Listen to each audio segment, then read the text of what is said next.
Welcome to Coinology, the podcast. Hey, y'all. Welcome to another episode of Coinology. We're in season 5 and we're letting it cook. I'm so excited today about our new and our exciting guest that we have here, Miss Donni Wiggins. Am I welcome exciting? Yes, Donni. Donni, you know you are excited. That's why your song is Let Her Cook. Hey, let her cook. How does it feel being on the other side? I love this. Okay. I like being on both sides, but I love when I have the opportunity to also talk from this. So look at me. I love it. Okay, good. So this is the thing, Donni. Coinology, it sounds like you would think we would talk all about business. Yes. And we are going to talk about business. Okay. But what I do know is that in order for a person to be successful in business, they had to take a lot of L's in life. 1000%. Right? Mm-hmm. And one of the things that I've always admired about you from afar, before I even knew who you were, was the fact that you're extremely transparent, very honest about the challenges that businesses have to go through to get to become a multi-million-dollar producing company, right? Yes. So let's talk a little bit about your journey, Donni. Where are you from? I'm originally from New Orleans. I never knew that. Yeah, I was born in New Orleans and left to come here in, I want to say, second grade. To come here is Atlanta in second grade. And my mom had me 3 months after her mother passed away unexpectedly. Okay. And so she went through a season of like a severe depression, and she just needed to move away and kind of get her mind back together and all the things. And my great aunt, who acted as my grandmother in my grandmother's absence, was like, "You're going to leave that baby here." And so my mom left me in New Orleans in great hands. And then I came here in second grade to move in with my mom and be fully raised. And she always hates when I tell my story like that because my mama was a full-time mom the whole time. Okay. It was just, she lost her mom from lung cancer. And my grandmother apparently never smoked cigarettes or anything like that. So it was just like a really sudden loss. And she's, as an only child, she took it very, very difficult, took it hard. And then also one of the reasons that I stayed in New Orleans was because my birthday is in December and they wanted to hold me back a grade before I could move on into school. But as a child, did you understand that then when mom was gone and you were there? I think I preferred to be in New Orleans because Really? I was there with my cousins and, I got to see my mom all the time. But I was there with my cousins. It was fun. And yeah, and I came back and forth. So I was back and forth in Atlanta visiting my mom, or she was there visiting me. So I don't remember like a season of not having my mom in my life. So it was cool with me. And when you moved with mom here, was it a 2-parent home, single parent? How was the home structure? So my stepfather came into my life at a very young age. So I've always grown up in a 2-parent household. Okay. My stepfather is my dad. So if you ever hear me mention my dad, that's who I'm talking about. Okay. Okay. So then you went on, was, I guess, elementary and so forth traditional. Was it a traditional childhood? Yeah. Yeah. So in New Orleans, you go, like most of the kids there go to Catholic school, at least at that time. I don't know what they do today, but at least at that time. And then I came here and went to public school and did all the things that all the kids do. And then off to college? Yeah, for a little while. So where did you end up going? I went to North Carolina A&T. Okay. Yeah. And what were you studying there? Chemical engineering. Okay, so you wanted to be an engineer. I thought I wanted to be an Okay. engineer. And then what changed your mind? Several things changed my mind. Number one, for clarity, my favorite subjects in school were chemistry and math. Okay. But also English and all the things. I was just an exceptionally smart young lady. Over the years, though, throughout middle school and high school, my parents put me in different summer programs where I got to try different things.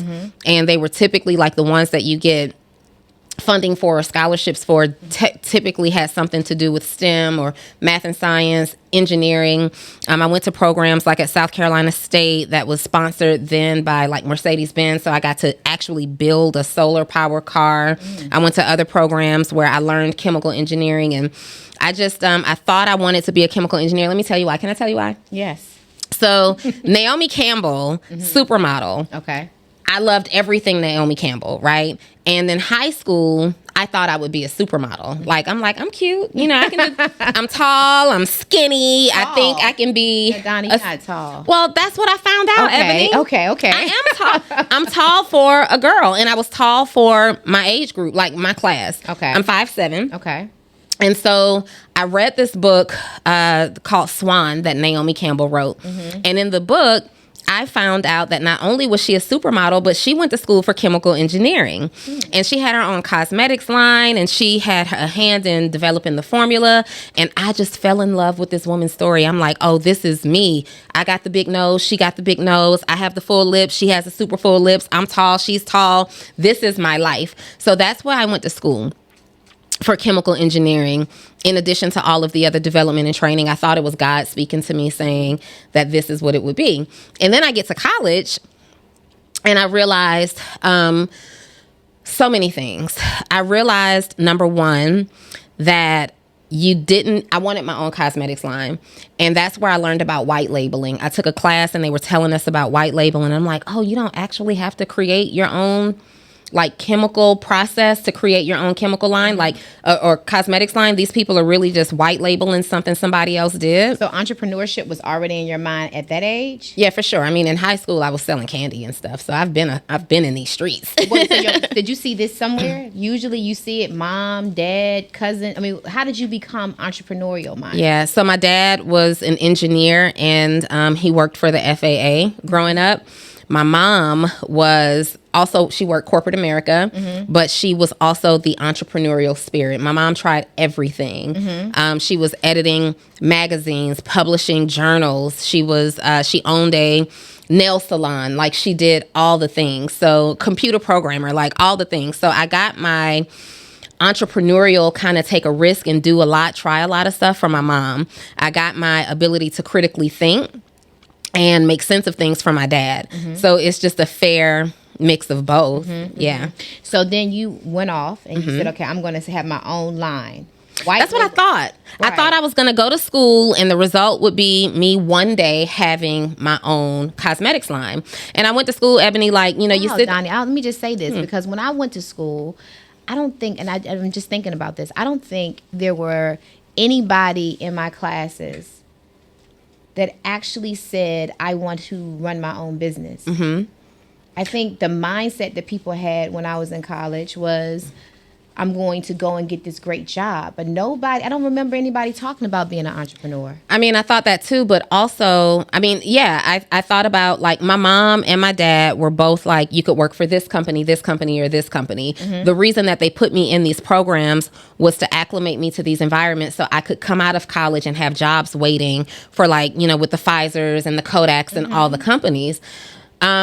And that was ideal. At that time, my advisors were telling me, hey, as a Black woman engineer, you can come out making $70 grand. You'll be in the top upper echelon of income earners. But I also had a really creative side. In high school, I was Miss FBLA, Future Business Leaders of America. So I always had an interest to learn business. I never saw it looking like this, because I didn't have an example of what this looked like. Mm-hmm. And even today where I am, I don't have an example directly of what the next level looks like. And this is why we go out and we make friends and we start networking with other people. But I didn't know. I knew that I would be successful. Mm-hmm. I think I might have even been voted most likely to succeed or something like that. Mm-hmm. So that part was always in me. What it would manifest into, we just waking up and figuring this out every day. But being a super achiever. Yeah. And then waking up one day saying, school is no longer for me. It didn't necessarily happen like that. I went through a traumatic college experience. Mm-hmm. I lost my high school sweetheart in a car accident. I'm sorry about that. I went through this is the guy that I thought we had plans. He was in school to become an architect, and he had designed this neighborhood of how we were going to own a street in the neighborhood and, have all the things. And he passed away in a car accident on his way back to college. And the gentleman who kind of was there at that time, there for me, we ended up in a relationship. And later it would turn into an abusive relationship. Mm-hmm. We went through a breakup, mm-hmm. and he couldn't handle the breakup. and he began to stalk me, and he became physically violent with me.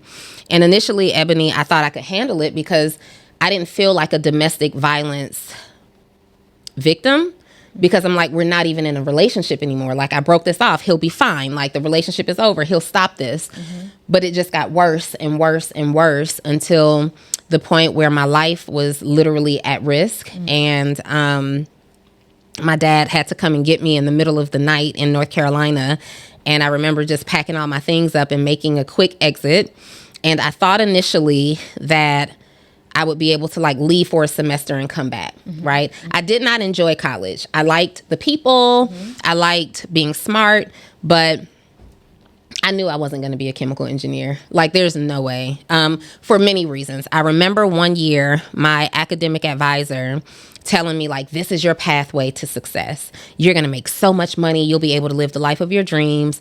And then we were snowed in, and I couldn't get to Atlanta, and he invited us to his home, like all the students who were there. It was like a break or something. Invited us to our home, and I saw, like, y'all don't crucify me for this, but this man is giving me like the play on what it's going to take for me to be successful. And I got to see the car that he drove, which was like a really beat up something. And when I went to his neighborhood, I'm like, this is where he lived. I had an apartment at that time, and I lived better. And I felt lied to. I'm like, how can I be taking success advice from someone who doesn't model what I think success looks like? And that doesn't mean that that man wasn't successful. He could have been extremely frugal, knowing what I know now. He could have lived a very modest lifestyle, but I wouldn't trade places with him. So you do agree with the mindset that some gurus have, that you must look the part in order to attract clients? Well, I mean, I was 18 at that time. At that time, at the age that you are now, I mean, many people say. So I'll tell you this, it's a concept that I struggled with for a long time. I came up in the network marketing industry, and in network marketing, it's about a lot of lifestyle. If you're not showing the Bentleys and the Rolls Royces and things like that, people are under the assumption that you're not successful. You know, you can't come in a Nissan Altima and people think that you're successful. So yes, in those type of lifestyle industries, lifestyle is very important. But I went into network marketing. I'm not anymore. But when I was introduced to network marketing, I was just on the other side of having lost everything: foreclosures, repossessions, bankruptcies. And even though prior to all of that, I had all the nice things, the big, beautiful home, when I came on the other side of that, I was afraid to invest in these big things because I had 2 vehicle repossessions. I saw cars get taken away from me. I saw my home that I thought was the stability track be taken away from me. I had to file for bankruptcy and literally start at nothing.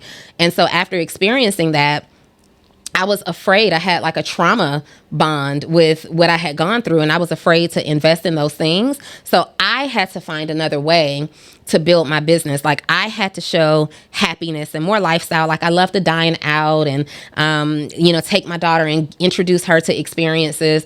I never played the role of let me flex where I live or drive my car, because in the beginning of my career, even though I was making money, I didn't do those things. In fact, David, my business partner, in 2022, he's like, you got to buy another car. I was driving a Chevy Equinox at that time, and I made $1 million. And he's like, you got to get another car. But he wasn't the first person to tell me that. Other people were like, yo, you can't be rolling up to meetings and thinking people were going to take you seriously. So I want to talk about that, taking you seriously. So do you think that when you walk into a meeting with some other high-profile individuals and you're driving something that is not considered a luxury car, that assumptions are being made? 1,000%. I think assumptions are being made, but because of the way that I position and present myself, those are quickly killed assumptions, right? And I'm intentional about it. When I saw that people were willing to risk everything about their livelihoods to chase someone because they were driving a Rolls Royce or chase someone because they lived in the multi-million-dollar house. I wanted to show something that was just a little less superficial, though I want a Rolls Royce. All right. I would love to have a Rolls Royce. And I'm not saying that the people who have those things are superficial. I'm saying that the people who are watching and hoping based off of the fact that people have these things, they are operating from a place of superficial goals, right? Rather than, because a lot of those people, they rent that stuff. It's not theirs. They borrow that stuff, you know? They're spending crazy money and don't qualify to even own these things. So I wanted to show a more responsible way to build business. And that's so I leveraged actual customer testimonials. I leveraged actual client testimonials. I actually built the community from the ground up. That's when I made the decision to show people all of the losses that I had experienced. That's when I made the decision to not be afraid of showing people the ups, but also the downs, because them seeing me turn this down around and move out of my childhood bedroom with my mom into a luxury condo in the sky, or them seeing me get booked. Like, there's only so much evidence of success that you can see before you're no longer worried about what I drive. To this day, I've made multiple seven figures and I don't even own a car today. Really? No. So how do you get around? I'm driving my mama car, girl. Okay, so what decision? I mean, why did you decide not to buy a car? So I did have a car. I bought my mom and my daughter. I bought them both Mercedes SUVs.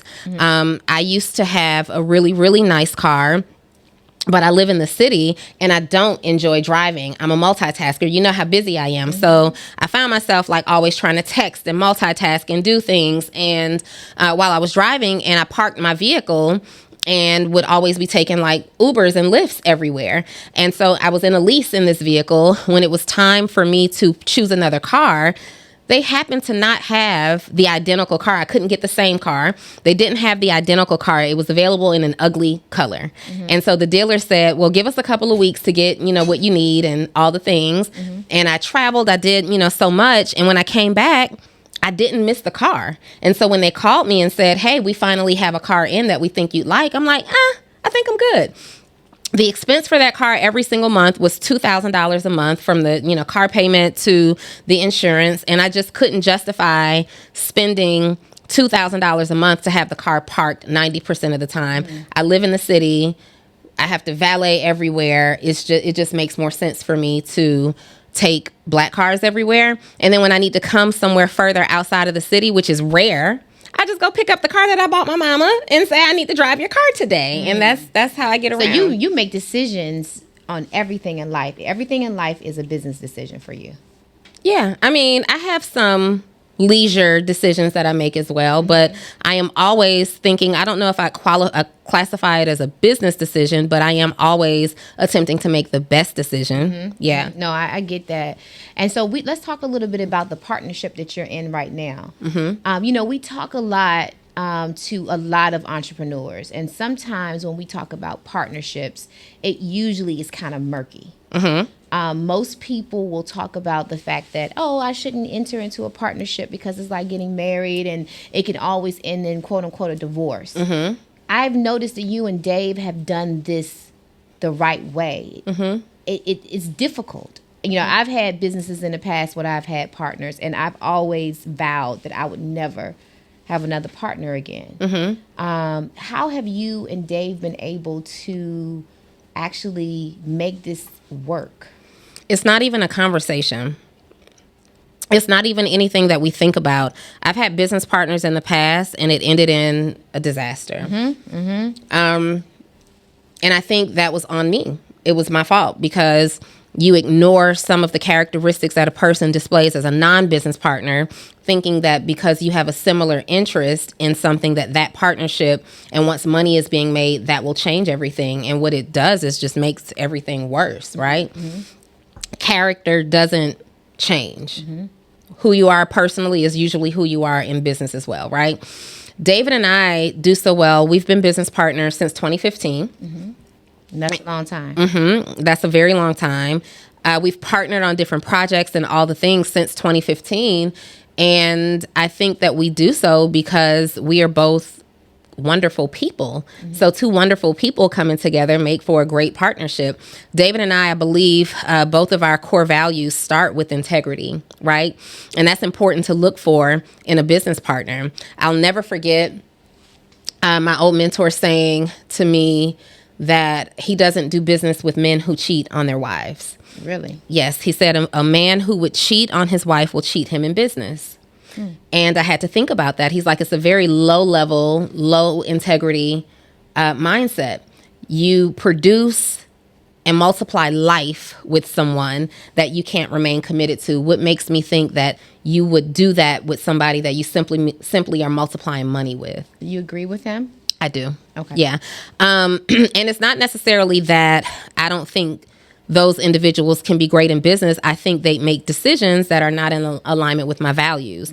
And picking a partner in a relationship or in a business that align with your values is number one. And so I think, that's that. David and I are also both leaders, right? But we're also very servant leaders, meaning when it's my time to serve him, I'm totally fine with that. When it's his time to serve me, he's totally fine with that. And when I mean by serve each other is, sometimes it's him and his idea. And I have to kind of bring the pieces together to support his idea. And then other times it's me and my idea. And he has to kind of bring the pieces together to support my idea. We are comfortable both taking back seats. We don't both need to make decisions. I trust the decisions that he makes. But again, integrity, character, core values. And he trusts the decisions that I make. So usually we can come to the table and say, hey, I want to do this.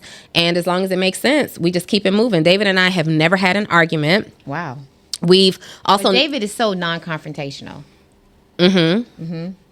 David is extremely non-confrontational, but David gets his point across. He does. Right? He does. David gets his point across. And the funny thing about that is the way our relationship has worked up until recently is I'm usually the one doing the confrontation for Dave. Dave comes to me and says, I don't like the way this is going. Can you handle it? And I tell him every single time, I'm never doing it again because you always retreat. Every single time I go to war for you, you always kind of backdoor. And then I end up looking like the bad guy. But for years, that was the relationship and, kind of how it happened. He had a problem and I'm like the big tough security in the background. I don't mind. And it's not that I'm confrontational. It's just I'm in what I do. I'm in leadership and I have to give people real value about the decisions that they make. And sometimes that includes having tough conversations. And so I just don't mind having a tough conversation. I'm also incredibly emotionally intelligent. So my tough conversation to me is just that. It's a conversation. Do you want to go and have a glass of champagne after? Like, we've had the conversation. We've created a solution. Now let's go hang out. That's right. Whereas other people may take it and receive it and be offended by the fact that I had to correct something or communicate something that I didn't like about an issue. And what I've learned is instead of shrinking and instead of making myself uncomfortable, I realized that people's inability to have tough conversations or to be on the receiving end of a tough conversation is just them. It's just a level of maturity and emotional intelligence that they hadn't really reached yet. As long as, and I say that as long as my approach, which it typically is always respectful and just always factual. It's not about how I feel. It's about this is what's happening. Yeah, for sure. So what are some of the things that you would recommend to people, though, that are looking to enter into partnerships that they should have in place? Because everybody that will enter into partnerships won't have a Dave or won't have a Donni. And on the other side, it could be ugly. You and I both experienced that. So what do you say as a business leader that every business owner that's entering into partnership should have? So the first thing is to analyze whether or not you actually need a partner. For years, I underperformed because I wanted to leverage the crutch of a partner, when really I could have been successful much earlier if I had just done it myself. I agree with you on that, because I would say the times that I did have partners, it was because of insecurity. I thought I needed to have somebody to validate a decision, or I was afraid to go out there on my own. That's always what it is. Like my insecurity, like I gotta build this by myself, make decisions by myself, get customers, make money by myself. And there's also an associated, like, if I fail, I don't fail alone. We get to fail together. So number one, just kind of really do an assessment and determine if you even need a business partner, right? But then number two, figure out what you need in a partner. We can't be great at the same exact things and there not be some kinks in our partnership, right? So if you and I are going into business together and we wanted to open a clothing store, chances are we're not both buyers. We're not both the salespeople. We're not both great at vendor relationships. You've got to be great at vendor relationships, and I've got to be great at display and presentation in the store. You've got to be great at securing sponsorships and partnerships, and I've got to be great at keeping customers coming into the store, right? And so you develop like a need-based partnership where it's like, I clearly see the value that you're bringing and you clearly see the value that I'm bringing. A lot of times when partnerships go awry, it's because you start to feel resentment, like I'm doing all the work. Well, it should never be a situation where somebody is capable of doing all the work, because you got to find a complementary partner to you, number one, and do what you say you are going to do. If you know that you struggle with integrity, if you know that you struggle with procrastination, if you know that you struggle with not doing what you said you're going to do, it's not time for you to have a partnership yet. You've got to work on some core characteristic issues that you have and solve those problems first. You've got to be the partner that you desire. You know, because finding a partner is just as difficult as finding a husband or a wife. I mean, you might know that better than me. Well, let's talk a little bit about that, though, Donni. Let's talk a little bit about that. Have you ever been married before? No, I've been engaged to be married, but I did not make it down the aisle. Okay, so what are your thoughts about marriage in the future for you? Do they have to be multimillionaires? What are your... Yeah. They do? No, I didn't say that. Oh, okay. My thoughts about marriage... my thoughts are that I believe God will bless me with the desires of my heart. And it's not that they have to be multimillionaires, but they do have to be compatible, right? And it's the same thing in business partnership. We need to first align with, like going after the looks and the money and all those things. I do believe they play a factor. But what I've analyzed about relationships, just watching other people in relationships, is that a lot of people skip building a friendship. I want to marry my best friend. Like, I want someone that I am naturally and organically friends with. I want someone that I am aligned with in value, right? I want someone who operates on a frequency just as high as I operate on. And to circle it back to money, because everybody always wants to know, someone who is aligned with me in value, someone who operates at a high frequency and who has a very similar mindset as me can't be broke. That is just impossible. That's not... If you have those qualities, it doesn't allow for that person to not be self-sufficient financially. Does he have to be black? I prefer black men. But does he have to be? I think so. Okay. Yeah. I mean, I've never really dated outside of my race, but I love me a black man, girl. Okay. But the only thing I'm saying, Donni, is that, that area of opportunity. I'll be single first. Okay. Yeah. Yes. I mean, and that just kind of is, and maybe it's an immature. Mind. It's also, no, it's not immature. It's peace of mind. Yeah. I just prefer, I'm deeply attracted to black men, right? And I prefer men who are deeply attracted to black women. And that doesn't mean that I don't find other races attractive. I do every single day. But again, for me, it's about alignment, right? And I want to be able to align comfortably in all areas. I don't want to feel awkward when Juneteenth comes around. I don't want to feel awkward when there's the next time black people have to protest against whoever that other person is that from another race that I might be dating. I don't want to feel awkward in the lifelong decision that I make. And I also really, really respect and appreciate the strength of black men. I get the plight that they go through, and I think especially black men and black women, we need each other. We need each other to support each other. We need each other because we understand each other, and we need each other to keep our race growing, and I want to contribute to that for sure.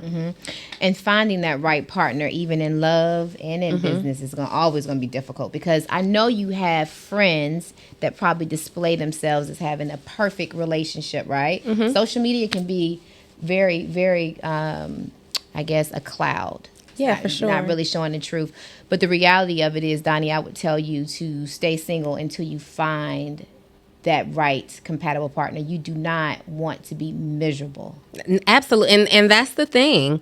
I used to think that, so if I'm being honest, I was not the little girl who dreamed of marriage. Okay. I just didn't.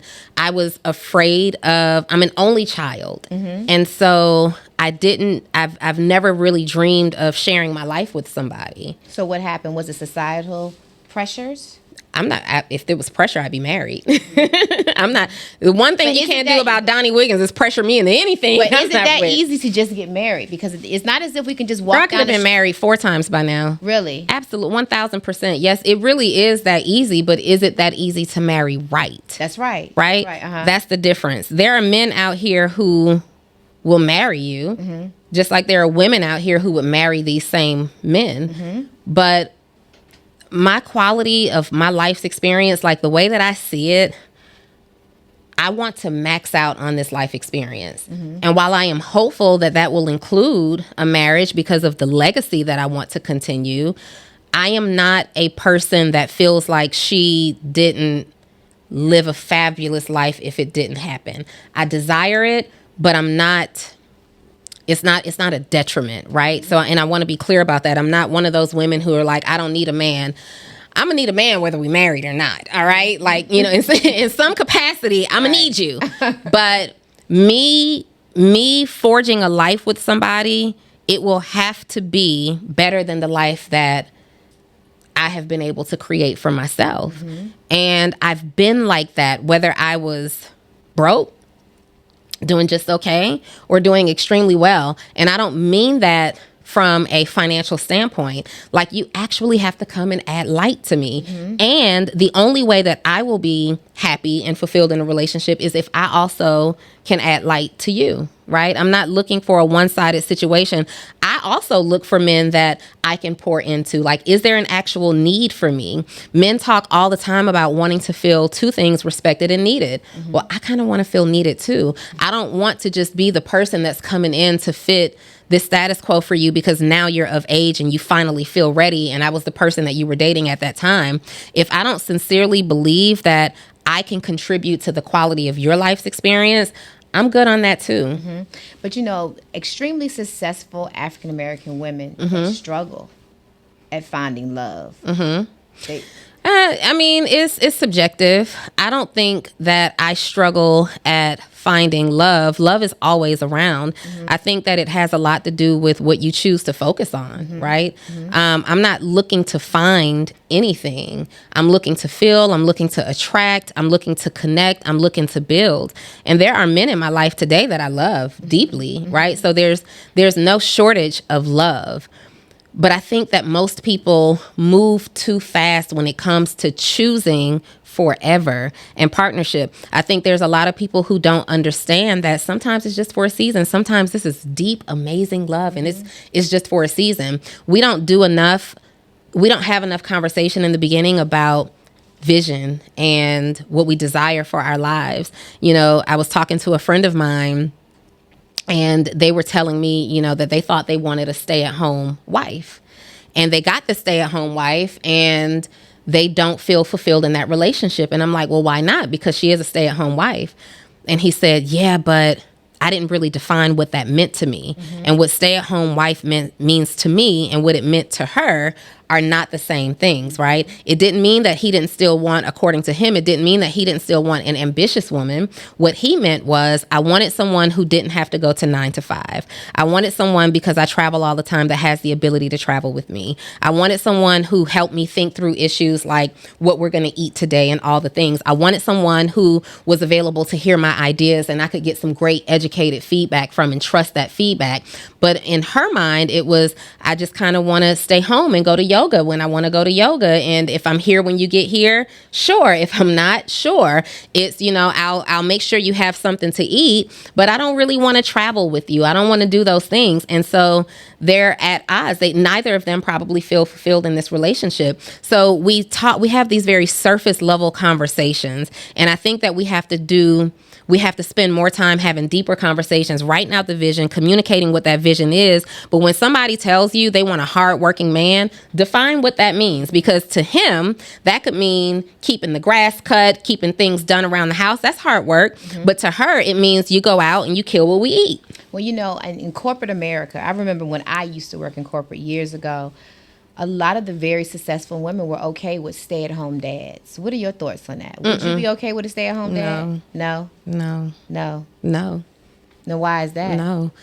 What? So you I mean, if you're out there, I mean, I wouldn't be okay being a stay-at-home wife. I don't want anybody who just stays at home. Mm-hmm. And again, my initial thought to what a stay-at-home dad meant went to someone who stays at home. I mean, I'm beyond child rearing, ages probably. And so we're not taking care of any kids. So I imagine this is a guy who's just staying at home because I have a business that's working. And I mean, what are you doing? Playing video games? Right. You keeping the house clean? I'm cool on that. I don't desire to have that. Work from home. Sure. Would you bring a man in and let him be a part of your business? So 1,000%. You would. Okay. Yeah. So I mean, if he was qualified, I'm not looking. If he was qualified. Yeah. If he was qualified and it made sense. And honestly, what most people don't know about me is I desire to be part of a team. I would love to marry somebody who I can go into their business. Like what I'm called to do and what I'm purposed to do doesn't require that I am necessarily the CEO. I desire to have a husband who I can help build the bigger picture vision, because my purpose is just connected to serving people and helping them to aspire to have more, do more, and be more, right? Mm-hmm. I can do that whether I'm running Actionable CEO, my company, or helping my husband do a thing that is purposeful. So for me, I need a man who's already operating in purpose. Mm-hmm. That man is not a stay-at-home dad. I need a man that will help me, that will give me something to multiply. Mm-hmm.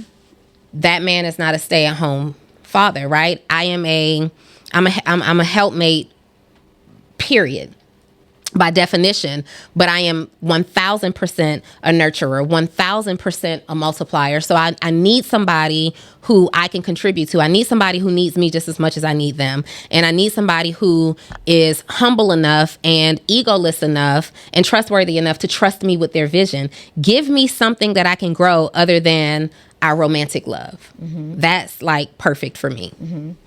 So do you see that coming down the pipe anytime soon? Maybe. So Donni, you are dating right now then? There's always people around. Mm-hmm. Yeah. Mm-hmm. Yeah, I think that, Donni, women in general struggle. Men struggle. And it seems like we're struggling on two different stratospheres. It mm-hmm. seems as if today, we are struggling in a place of love and relationships as well as business, but it seems like we're talking different languages. Mm-hmm. Like, for instance, when I watch some of the relationship platforms that are out, men want to have multiple relationships at the same time, and women are now opening themselves up to that as well in order to appease. Highly successful men are saying now that that's part of what they require. Yeah, I mean, I hear this whole narrative about men not understanding the value that marriage brings to them. Mm-hmm. And if I'm being honest, Ebony, I just tune out of those conversations. Mm-hmm. I don't give attention to things that are not for me. But is that really is that more Atlanta, do you think, or do you think? No, I think that's everywhere. I think it's everywhere. In fact, there are cultures in other countries, period, where multiple wives are, the status quo. But now a lot of these people that I see, these men who are saying I want multiple wives, mm-hmm. have exclusive relationships, or they end up marrying one girl. They can say whatever they want. These guys who are on podcasts know what to say to go viral. Mm-hmm. And that is, their wives are at home. It's no different than rappers who talk about mm-hmm. all of the money, drugs, and hoes that they go through every single day, and they never drank liquor in their lives. So you don't believe, you think that they're lying? I don't think every man can have multiple wives. Multiple women. I don't think every man is qualified to do that. Are there some men who can command that type of relationship? Absolutely. And if there's a woman who desires to be a part of a plural union, let her do that. Mm-hmm. Just go find the women who want that. Mm-hmm. But if you are a woman who is transitioning for the love of that man, I think it's the worst thing that you can do for your life. You'll never be happy. You'll never feel fulfilled in that. There are some women who have extremely low self-worth, and they will give a man. You think that if a woman allows herself to be in a polyamorous relationship, mm-hmm. that defines her self-worth? No, that's not what I said. Mm-hmm. I said for women who desire that lifestyle, mm-hmm. choose those women. Okay. But if you are a woman who is accepting this lifestyle because you want to be what that man needs, you accept then yeah, I believe that is a self-worth issue, right? I believe it's a self-worth issue. I believe it's a lack of belief. You are becoming desperate because you believe you're afraid. It's a fear response. You're afraid that you can't get any better than. And a lot of women that I've talked to that become this for a man, that's not what they want, but they're doing it because they want him. Usually it's because they want this man that brings something to the table. He looks really good. I want that partner. Or we get to travel all the time and I want that. Or he pays all these bills and I want that. So I'll take whatever piece of him he gives me, even if he's sharing it with multiple women. And I don't want that. If you don't want that, then that is you operating from a very low self-worth, for sure. Mm-hmm. So, Donni, what's next for you? Girl, tomorrow. No, I know you have a lot going on. You have real estate, you and Dave. Yeah, you know, what's interesting is whenever I'm asked that question, I used to feel embarrassed that I didn't know the answer to that, right? And I no longer feel the embarrassment that I don't really know the answer to that. What I do know today is that I am focused on what brings me joy and fulfillment today. What's making money, what's taking care of my family, what's creating impact for people at scale, right? And so I really am spending time on what I'm focused on today. And what I'm doing right now, I'm in my season of learning about me. I know that what I have going on right now isn't it, meaning it's not where my journey ends. And I know that there's so much more, but I'm really just every single day, what I am doing is traveling down this journey at becoming my best self. And every single week, every single month, I reveal something new to myself about myself that says, I might be really interested in that. So let's try it out. But Donni, wait, when do you know when to pivot? How will you know it is now time to pull the trigger? Yeah. So my pivots in the past have been on the tail end of like not feeling fulfilled. Like once the fulfillment is gone for me and I've sat in the season and I've prayed and I say, hey, am I in a season of just not feeling fulfilled or is this just over? I was at an event earlier today and we were talking about just that. Like when you pivot, I am that person that feels like I'm a jack of all trades, right? A multiple stream of incomer. And one of the gifts that God has blessed me with is the ability to see an idea through. And so I have historically been a person that says, I am going to try this thing, and it ends up being successful. I've launched many six-figure and multiple six-figure business ideas. And so for me, it's like I'll launch these things just to do it. Like I used to own a housekeeping service. For 3 years, multiple six figures. And one day I said, I don't want to do that anymore. Right? I used to own a luxury concierge service where I serve professional athletes and entertainers. And then one day I said, I made that successful. I'm cool on that. I operate in these windows of projects, Ebony, where I have all these ideas in my cell phone is idea after idea after idea. And my personality type will try everything once I've created room. So I'm in a season right now where I have room to try some stuff and I'll try and I'll live in that space for as long as it brings me fulfillment. I understand that every single thing that I do, especially for money, is not for long term. It might be for a year, it might be for 5 years. But if it's something that brings me joy, I'm okay with trying it. And most of these opportunities that you do come up with, does it require a lot of capital up front? So usually never. A lot of people feel like in order to get started, they have to have this certain amount of capital ready to go. And most of your businesses, you've been able to start with minimal to no capital. So for sure. I've started business with strategy. So for example, when I owned a clothing store, you would think that it takes a lot of money to open clothing stores. Credit? No, girl. Foreclosures, multiple repossessions, bankruptcies. There was no credit, right? And then even when I had good credit, I was so afraid to leverage it because of the trauma from losing everything and the years that it took to rebuild it.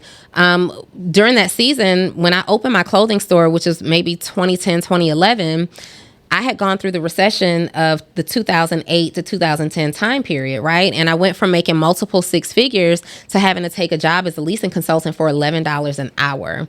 And I opened my clothing store on $11 an hour. Me and a business partner of mine at that time, who she didn't have a job, but she had a boyfriend that made some money and was able to contribute her part. But I still had to come up with my part. And I was living with my mom. I had moved back in. This is after foreclosure, staying in my old childhood bedroom, sharing a bed with my daughter.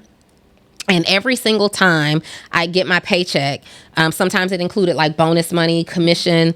We had a list of all the things that we needed to get this clothing store started. And whatever I had left over, whether it was $250 or $25, I'd go to that list and I'd say, what is the most that I can get with this money that I have left over? And I get it, put it in my mother's garage, get it, put it in my mother's garage. And one day we realized we had enough to at least start, right? But now we need a location. And we started looking around Atlanta. We realized very quickly that we could not afford the least commercial space in Atlanta. Mm-hmm. So we literally opened up a map of Georgia, closed our eyes, did this on the map, hit it, looked, Macon, Georgia. We found a spot. It was either 600 square feet for $1,000 or 1,000 square feet for $600. I can't remember, but it was a really small space, really, really inexpensive rent. And we went and we took all the money that we had and we got that space.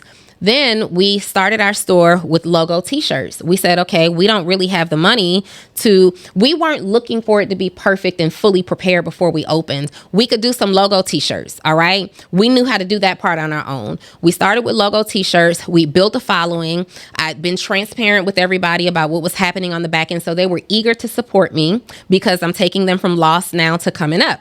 And the first day we sold out of everything, Ebony. Now we got some cash to do something with. Mm-hmm. Well, we had this like big grand opening plan, but we sold out of all the inventory that we had. So we took that money that we made that first day, we traveled down the road. You know, remember, this is Macon, Georgia. Mm-hmm. So we came back to Atlanta. We went to the TJ Maxx. We went to the Ross. We went to the Marshalls. We went and bought as much stuff as we could that was on their clearance racks, came back, sold it.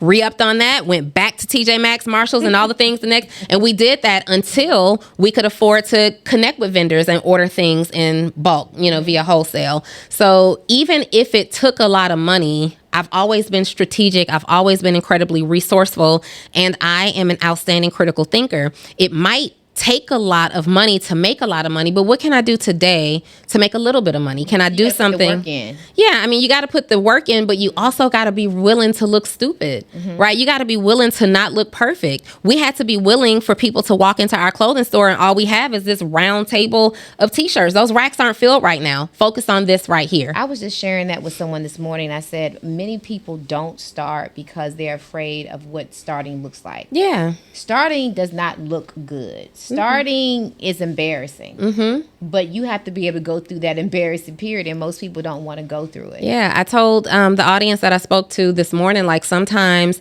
we never get started because we're afraid of judgment, right? We're afraid of what that humble beginning looks like. But 9 times out of 10, you are afraid of what your try looks to a person who's never tried at all, right? And so I no longer go through seasons of my journey, even if I take a loss. I'm no longer embarrassed about these things because my everything that I've done is compared to your nothing. That's right. That's right. Normally, the people that you are afraid of are people who you wouldn't trade places with. I can no longer be held hostage or imprisoned by what you think of me. I'm out here trying. I can't take advice from someone who's not doing anything. I don't take advice from people who I wouldn't trade places with. So if I don't want your relationship, if I don't admire your relationship, I'm not taking advice on how to have a successful relationship. Right. I might ask you how to identify that person wasn't the one because you're successful at that. But if I want successful advice, I'm going to take advice from people who have some type of success. Now, one of the things that you mentioned a few times, and I would be remiss not to talk about this before we close out, is the mindset. It sounds as if you struggled throughout your career with PTSD around trauma related to money. Are you still struggling in that space? No, I don't struggle in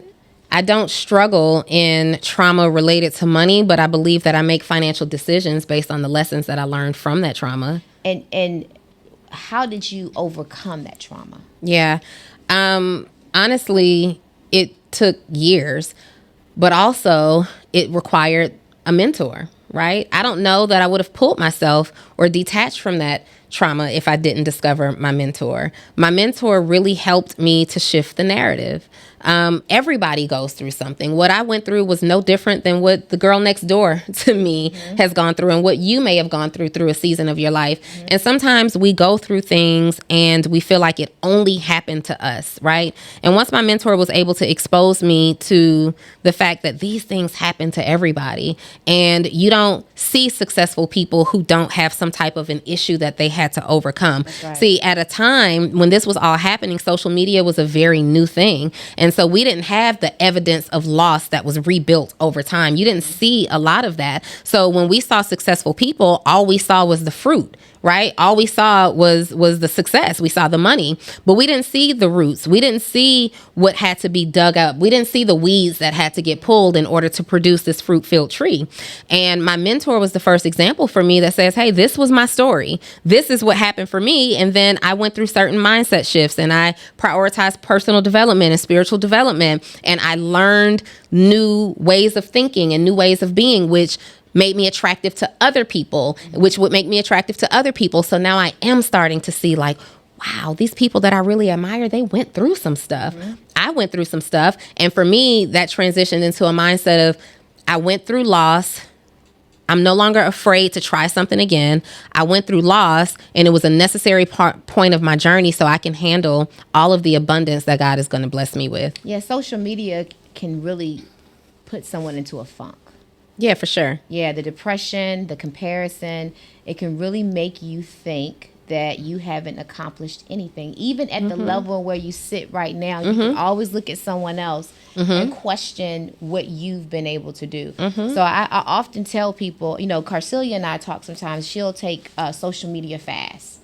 I have yet to take a social media fast because social media is a part of running my business. But I know for a fact that if I could, I probably would. I think it's very important. Have you ever had a social media fast? Oh my God, all the time. Okay. Yeah, all the time. At any time. And it's not for me just like comparison. For me, I don't really compare myself to other people anymore. There was a time that, you know, I used to be like, man, they did X, Y, and Z, but now I just think differently. So I understand if there are people who are doing things that I think I should be doing, it has more to do with me and less of them, right? Now I find myself going through this rabbit hole of scrolling and scrolling before you end up knowing it, you watching horses give birth, right? Watching all types of stuff. And then it's bunnies having multiples and all the things. And so I put a timer on my phone that only allows for 2 hours a day on social media, and then the apps lock up. Period. The end. Bottom line, point blank. I think a lot of times we blame our overuse of social media on our business.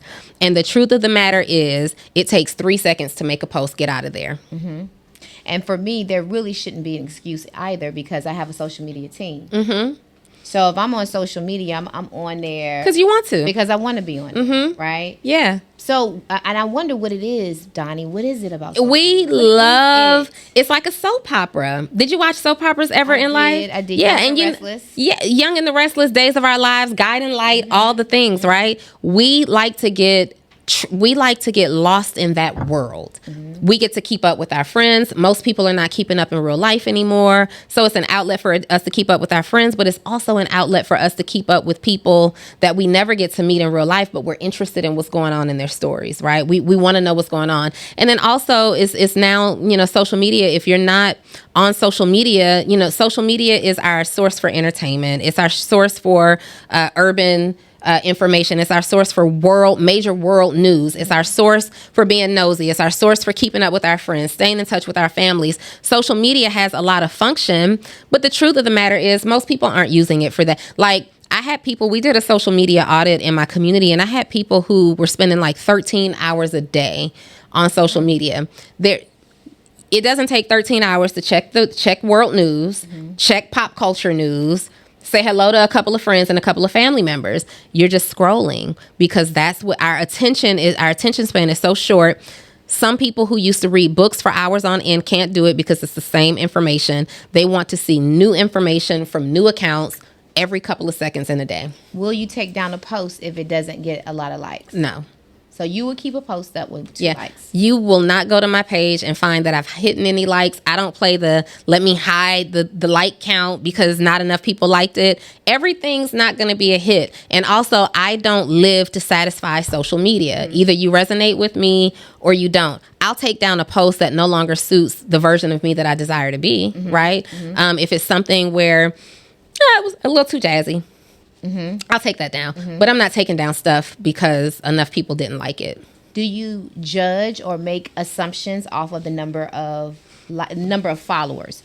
You know, today folks will make a decision off the back if they want to, you know, spend more time, get to know you a little bit more. If this person has less than 100,000, I don't know. I mean, is that something that you normally think about? Ebony, I was a multimillionaire with like 10,000 followers. So no. And people did attempt to judge me in seasons because I had a low following. But what they didn't know is that I had a really big following at one time and I got hacked 3 times. So I had to start over and over and over and over and over from scratch. My following was larger than it is today. And I just don't buy into the superficialness of it all. I don't care about that stuff. And because of how easy it is to buy followers or to buy pages that already had followers, you never know what stuff is true. And here's the other thing. A lot of people get really hung up on how many followers somebody has. If this is a person in business that also runs ads, your ads are going to run up your followers as well, right? If you're spending any good amount of money running ads, you've got all of these leads that you paid to get. So you paid for these followers to come over to your page, which is totally fine. It's an ideal business strategy. It's just you don't know the story behind how people got these followings. And I'm really big on too having a lot of followers that are not engaged or not necessarily transitioning over to sales. What's the point?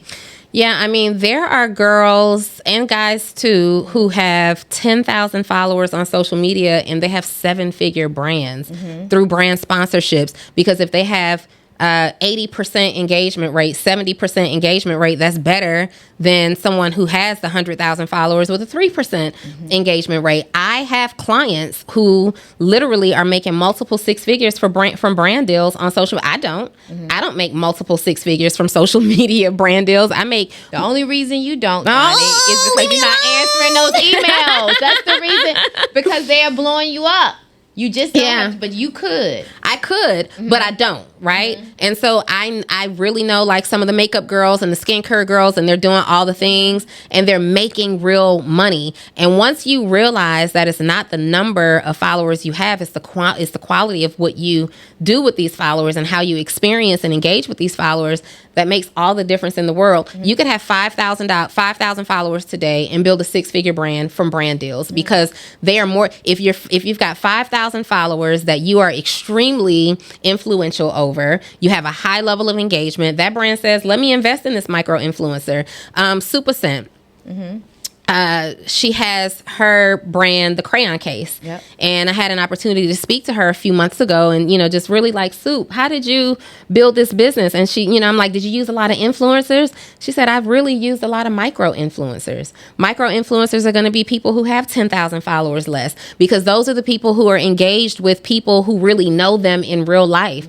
People are actually going to do what you ask them to do or try what you say they should try. She built her multiple, I want to say it's an 8-figure brand now, off of micro influencers. And she's such an outstanding CEO. She actually invests money and time into pouring into her micro influencers. So she was planning an event where, she was treating all her micro influencers to come out and, just thanking them, because these are the girls that are moving the needle in your business. Believe it or not, many people with 1 million followers can't get anybody to do anything. There was a young lady some years ago who had like 4 million followers. She decided to start a t-shirt line, and she couldn't sell 10 t-shirts the day that she launched.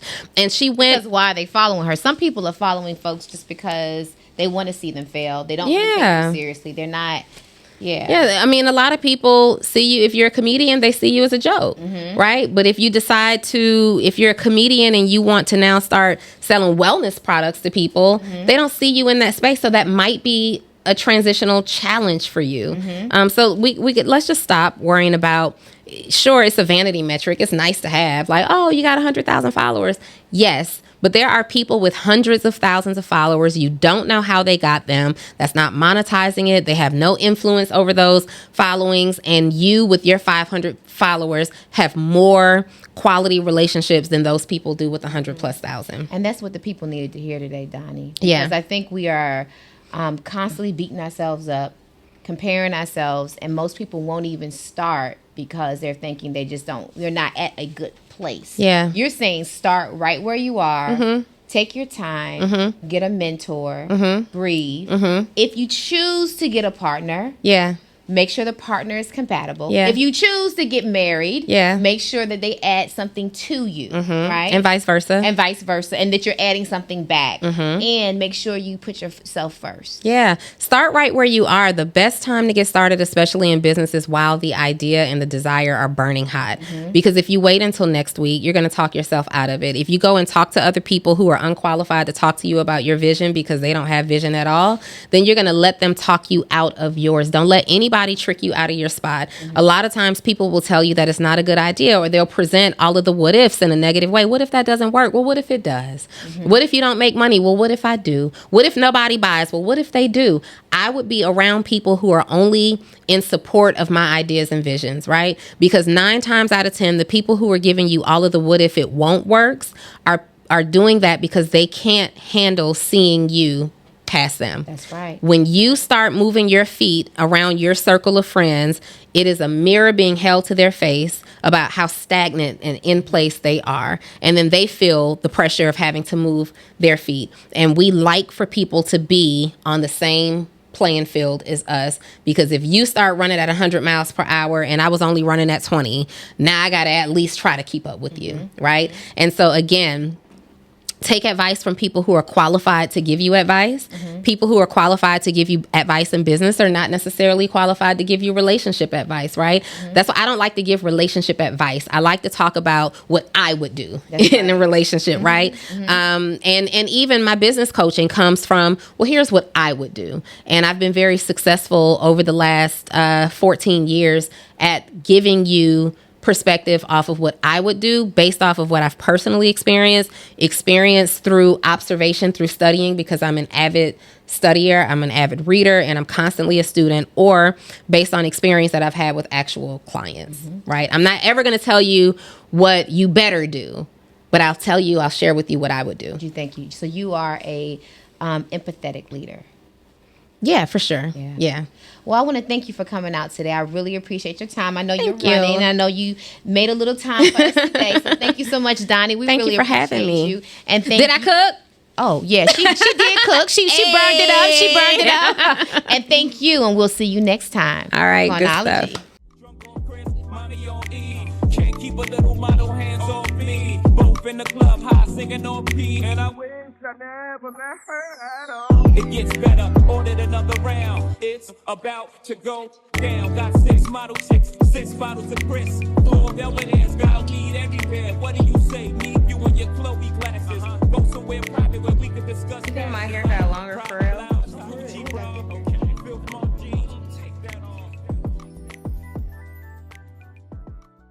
Welcome to Coinology, the podcast.